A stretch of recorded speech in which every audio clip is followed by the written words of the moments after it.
All student good morning. जैसा कि हमारे दो वीडियो में आपने द्विघात समीकरण के सबसे पहले गुणनखंड विधि, दूसरे वीडियो में हमने पूर्णवर्ग विधि बताई थी। आज हम द्विघात समीकरण का जो तीसरी विधि है श्रीधराचार्य सूत्र विधि, इसकी पीडीएफ फाइल आपके सामने मैंने कल आपको भेज दी थी। आज हम उसी श्रीधराचार्य सूत्र विधि द्वारा द्विघात समीकरण को समझाएंगे। सबसे पहले श्रीधराचार्य सूत्र जो होता है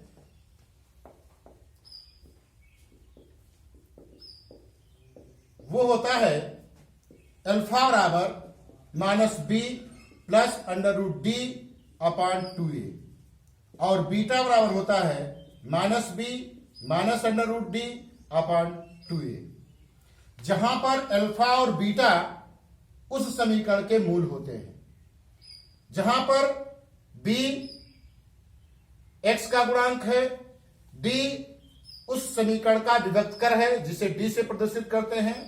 d बराबर होता है b स्क्वायर माइनस 4ac, जहां पर b अभी आपको बताया मैंने x का गुणांक है, a x स्क्वायर का गुणांक है, c कांस्टेंट संख्या है। हम इसका प्रयोग करते हैं। इस द्विघात समीकरण में श्रीधराचार्य सूत्र का प्रयोग हम वहां पर कर सकते हैं। नंबर 1, जब d का मान 0 से बड़ा हो, d इज ग्रेटर देन 0, तो इस समीकरण के मूल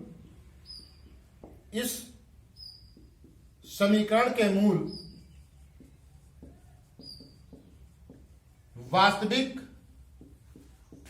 असमान होते हैं। दूसरी चीज है d इक्वल टू 0, तो इस समीकरण के मूल वास्तविक समान होते हैं। और तीसरी चीज है d इज लेस देन 0, तो इस समीकरण के मूल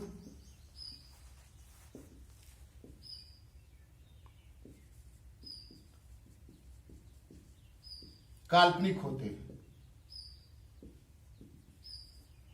इस कंडीशन में समीकरण के मूल नहीं निकल सकते हैं।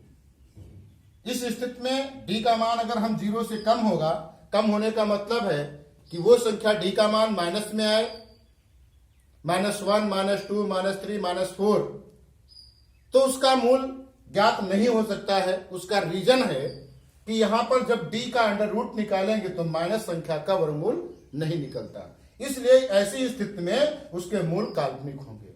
अब हम इस सूत्र का प्रयोग करेंगे।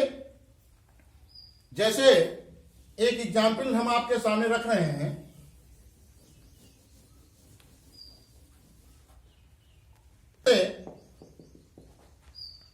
Three x square minus 2x plus 21 equal to 0, इस समीकरण के मूल श्रीधराचार्य सूत्र द्वारा ज्ञात करना है। तो इसके लिए सबसे पहले हम इस समीकरण की तुलना ax square plus bx plus c equal to 0 से करने पर,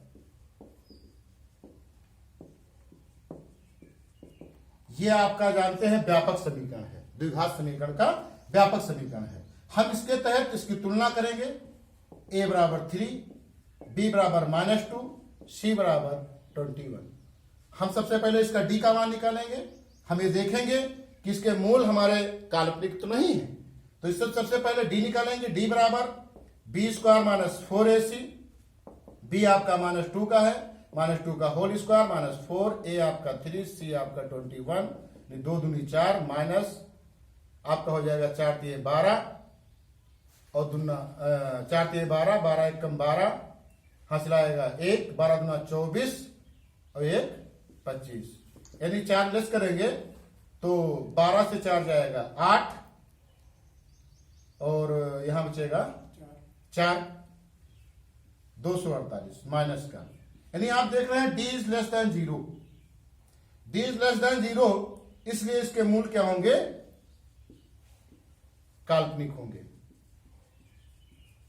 इसके हम मूल नहीं ज्ञात कर सकते। हां, यदि इसके स्थान पर अगर हम माइनस कर दें या इसको माइनस कर दें तो इसके मूल ज्ञात किए जा सकते हैं। जैसे दूसरा सवाल आपके सामने देखो, इसको मैंने बताया है कि इस कंडीशन में शुद्ध मूल नहीं ज्ञात कर सकते हैं। जो दूसरा सवाल हमारा है वो ये है -x² प्लस 2x प्लस 3 = 0। अब इसको हम लगाएंगे, यह आपकी समीकरण लिखी हुई है कि तुलना ax² plus bx plus c = 0 से करने पर जैसे करेंगे इसको तो a बराबर -1, b बराबर 2, c बराबर 3, d निकालेंगे b² - 4ac, b आपका 2 है, 2 का होल स्क्वायर -4, a आपका -1, c आपका 3, 2 दूनी 4, माइनस माइनस प्लस 4 3 12, 12 4 16, डी हमारा कितना निकला 16। यानी आप देख रहे हैं डी इज ग्रेटर देन 0। तो इस समीकरण के मूल वास्तविक असमान होंगे, एकदम क्लियर है, क्योंकि डी इज ग्रेटर देन 0। इस कंडीशन में आप मूल निकाल सकते हैं, अर्थात अल्फा बराबर -b plus √d/2a। Minus b है, माइनस लगा देंगे, b हमारा कितना निकला है 2, प्लस d की वैल्यू निकाल चुके हैं √16/2 इंटू a के स्थान पर -1 अर्थात -2 प्लस 4/-2, 4 से -2 जाएगा तो आपका बचेगा 2/-2, 2 कैंसिल यानी माइनस का 1, यानी अल्फा बराबर कितना है -1। इसी प्रकार से हम बीटा निकाल सकते हैं, बीटा बराबर -b √d/2a। माइनस b कितना है 2 है तो माइनस का 2 -√16/2 इंटू a आपका माइनस का 1 है, तो -2 -4/-2 यानी माइनस का 6/-2, माइनस माइनस कैंसिल 2 3, यानी बीटा बराबर 3। अतः समीकरण के हल होंगे -1, 3। ये तो हमारा द्विघात समीकरण की सहायता, द्विघात समीकरण का जो मान है वो हमने श्रीधराचार्य सूत्रविद द्वारा बताया है। अब बात यह आती है कि जो हमारे अल्फा और बीटा निकले हैं, मूल, इसे मूल कहते हैं, शून्य कहते हैं, हल कहते हैं, इनमें संबंध क्या होता है, मूलों का गुणनफल क्या होता है, मूलों का योगफल क्या होता है, आइए हम उसको देखते हैं सबसे पहले। हालांकि इसके लिए मैंने पीडीएफ फाइल लोड। मूलों का योगफल और गुणनफल, मूल अभी आपने लिखा है अल्फा और बीटा। अब इनका योगफल क्या होगा, मूलों का योगफल अर्थात अल्फा प्लस बीटा बराबर होता है -b/a। अगर इसको हमको सिद्ध करना हो कि अल्फा प्लस बीटा बराबर -b/a, तो हम सिद्ध कर सकते हैं। हम जानते हैं या हमें ज्ञात है कि अल्फा बराबर -b प्लस √d/2a और बीटा बराबर -b √d/2a। हम इसकी दोनों की वैल्यू इसमें रख देंगे लेफ्ट साइड में। आपका अल्फा के स्थान पर -b plus √d/2a plus -b √d/2a। अब आपका एलसीएम हो जाएगा 2a -b plus √d -b √d -d cancel हो जाएगा, माइनस का 2b/2a, 2 कैंसिल हो जाएगा, माइनस का b/a, राइट। ये हमारा सिद्ध हो गया। मूलों का योगफल अल्फा प्लस बीटा बराबर -b/a। हमने इसको सिद्ध भी कर दिया। ऐसे सिद्ध हो सकता है। फिर मूलों का गुणनफल है।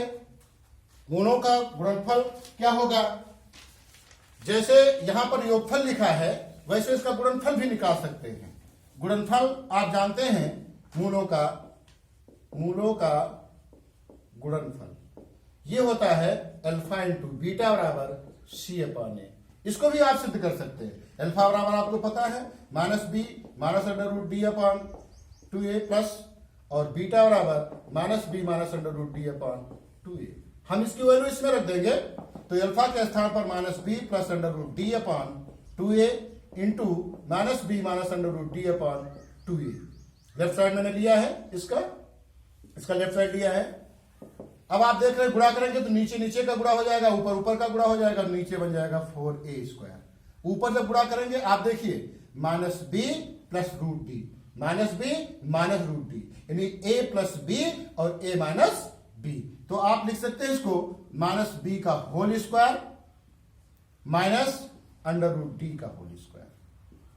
जैसे इसका स्क्वायर करेंगे तो आपका बन जाएगा B square minus under root हट जाएगा, इसके स्थान पर हो जाएगा डी अपॉन 4a स्क्वायर, यानी डी की वैल्यू रख देंगे तो B square minus 4ac upon 4a square.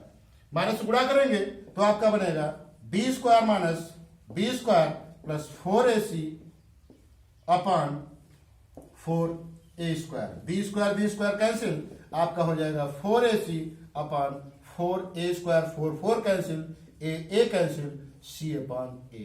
Right आपका आ गया, ये आपका alpha into beta c upon a। ये हमने सूत्र इसलिए बता दिया है कि अगला हमारा जो वीडियो अपलोड होगा, हमारी चर्चा इसी अल्फा प्लस बीटा और अल्फा इंटू बीटा पर होने वाली है, और इसी सूत्र के माध्यम से हम प्रूव कर देंगे कि किसी द्विघात समीकरण के मूलों का योगफल और गुणनफल जो होता है उसके लिए जो हमारा सूत्र बनता है वो बनता है x square minus alpha plus beta into x plus alpha into beta equal to 0। यानी अगर इसमें हम अल्फा प्लस बीटा और अल्फा इंटू बीटा की वैल्यू रख देते हैं तो हमारा द्विघात समीकरण बन जाएगी। इसके लिए हमारा नेक्स्ट वीडियो आपको देखना पड़ेगा। अगर ये वीडियो आपको पसंद आता है तो सब्सक्राइब करिए। धन्यवाद, थैंक यू, नमस्कार।